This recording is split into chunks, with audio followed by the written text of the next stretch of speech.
حضرت ابو بکر صدیق اور حضرت عمر بن خطاب انہوں نے پہلے جہاد کیا، قتال کیا. تو میں نے آپ سے عرض کی تھی مجھے وہ پہلے والا قتال تو ان کا دکھا دیں. میں ان کو بخاری مسلم سے دکھاؤں گا کہ انہوں نے کفار کی پناہ میں رہے ہیں.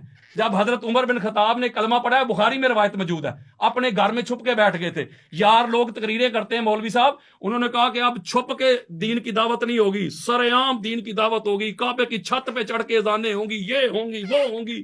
بخاری پڑھ کے دیکھیں، اور حدیث صحیح ہے، حدیث صحیح بخاری میں بیشک علی جو پڑھتے ہیں، بخاری آتا ہے بخار، ان کو بخاری نہیں آتی. جب انہوں نے کلمہ پڑھا تو اپنے گھر آس بن وائل لانتی جہنمی، جس نے تاجدار کائنات کو معاذ اللہ ابتر کہا، جس کی مذمت پہ سورہ کوثر نازل ہوئی ہے، اس نے جا کے کہا کہ اے عمر بن خطاب گھر میں کیوں بیٹھ گئے ہو؟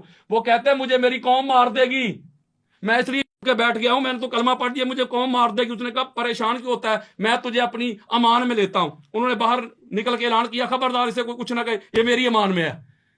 بھائی قتال کدھر ہے ان کا، لڑائی کدھر ہے ان کی، جہاد کدھر ہے ان کا؟ وہ تو نبی کے دشمن کی پناہ میں بیٹھ گئے ہیں. آپ کا کوئی دوست یار ہو اور آپ کے دشمنوں کی پناہ میں چلا جائے، اس پارٹی میں جا کے چلا جائے. اور یہی سیم طریقہ حضرت ابوبکر صدیق نے بھی کیا تھا جب حبشہ کی طرف ہجرت کر رہے تھے. وہ بھی دشمن کی پناہ میں جا کے بیٹھ گئے تھے. میری بات سنیں، ان کا قتال تو دکھائیں، ان کی لڑائی دکھائیں، بدر میں دکھائیں کتنے بندے مارے، احد میں کتنے بندے مارے، خندق میں انہوں نے کتنے بندے مارے، حنین میں کتنے بندے کافر مارے انہوں نے، خیبر میں انہوں نے کتنے بندے مارے بتائیں. بلکہ اس کے برعکس یہ سنیں ذرا، اس کے برعکس یہ میں روایت پیش کرنے لگا ہوں. اس کو امام جلال الدین سیوطی نے بھی لیا ہے اور امام طبری نے اپنی تفسیر میں اس کو لیا ہے. بڑی خاص بات ہے اویس بھائی، اور یہ سورہ آل عمران کے ذیل میں انہوں نے لیا ہے، صفحہ نمبر 172 ہے 72، اور یہ کتاب چھپی ہوئی ہے اپنا مدینہ المنورہ کی. حضرت عاصم بن کلیب رضی اللہ تعالیٰ عنہ روایت کرتے ہیں، وہ کہتے ہیں کہ حضرت عمر بن خطاب رضی اللہ تعالیٰ عنہ خطبہ جمعہ دے رہے تھے. جب وہ اس آیت مجیدہ پہ پہنچے نا، ان الذین تولوا منکم یوم التقى الجمعان، کہ اس وقت جب تم منہ پھیر کے بھاگ گئے تھے تم لوگ، جب دو جماعتیں ہمارے سامنے تھی، تو یہ کہہ کہ حضرت عمر بن خطاب کیا کہہ رہے ہیں؟ وہ کہتے ہیں کہ فَفَرَرْتُ حَتَّى صَعِدْتُ الْجَبَلَ، لوگوں میں بھی احد کے دن میں بھی بھاگ گیا تھا اور میں پہاڑ پہ چڑھ گیا تھا. آگے جملہ سنیے گا، آگے فرماتے ہیں فَلَقَدْ رَأَيْتُنِي أَنْزُو كَأَنَّنِي أَرْوَى، میں اس طرح بھاگ کے پہاڑ پہ چڑھ رہا تھا جیسے وہ پہاڑی بکرا نہیں بھاگتا، اس طرح میں بھاگ کے پہاڑ پہ چڑھ گیا تھا. یہ کون کہہ رہے ہیں؟ حضرت عمر بن خطاب خود کہہ رہے ہیں کہ میں جو ہے نا وہ احد سے بھاگ گیا تھا. اب آگے ایک اور بات ہے بڑی خاص، یہ صحیح بخاری کے حدیث دینے لگاؤں. حدیث کا انٹرنیشنل نمبر ہے 4066، اور یہ ناصر الدین البانی کے حکم کے ساتھ حدیث صحیح.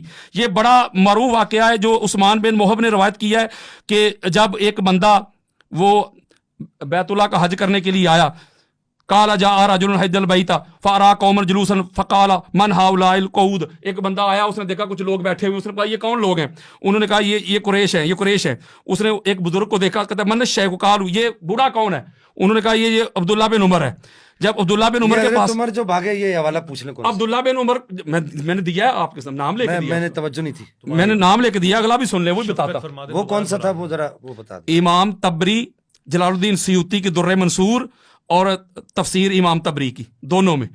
ابھی اور دیتا ہوں، سنیں، ابھی میری ٹرم ہے، سنیں ذرا ویس بھائی، سنیں. صحیح بخاری دے رہا ہوں نا، میری بات سنیں نا، میں جلدی کر رہا ہوں. اب آپ سے گزارش کرتا ہوں جو حدیث میں جملہ ہے وہی نقل کی. نہیں وہی نہ وہ فرار کا لفظ، تو فرار کا کیا مطلب ہے کہ لڑائی کرنا؟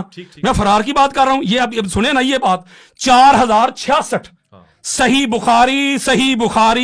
بخاری. جب وہ بندہ حضرت عبداللہ بن عمر کے پاس پہنچا، اس نے آ کے پتا عبداللہ بن عمر سے سوال کیا پہلا سوال کیا اس نے کہا یہ جو گھر ہے نا خانہ کعبہ، اس کی حرمت کی قسم دے کے کہتا ہوں بات سچ کیجیے گا.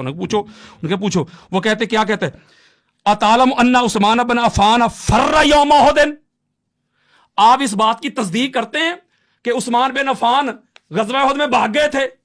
فرار جملہ فرار ہے، فرار وہی نا، عربی کا لفظ کو ترجمہ کیا کروں یار عربی کا لفظ میں بھاگ. اچھا فرار عربی کا لفظ کو ترجمہ کیا کروں؟ نہیں آپ فرار ہی کہہ دیں، تو فرار بھاگنا ہی ہوگا نا، بھاگ گئے تھے، تشریف لے گئے تھے. ہاں جی تشریف لے گئے، وہاں تشریف لکھا ہی نہیں، وہ تشریف کچھ دشمنوں کی طرف کی تھی، انہوں نے نہیں لکھا. میں قرآن میں بتاؤں گا. کہ آپ وہ دشمنوں عبارت کی پڑھ دیں، طرف کی تھی. عبارت پڑھ دیں، عبارت پڑھ دیں. بھائی وہ پڑھ رہا ہوں. انہوں نے کہا جب انہوں نے پوچھا نا کہ وہ حضرت میں احتجاج وہ کروں بھاگے. دشمنوں کی طرف کی تھی، یہ غلط بات ہے میں قرآن سے پڑھاتا ہوں. یار یہ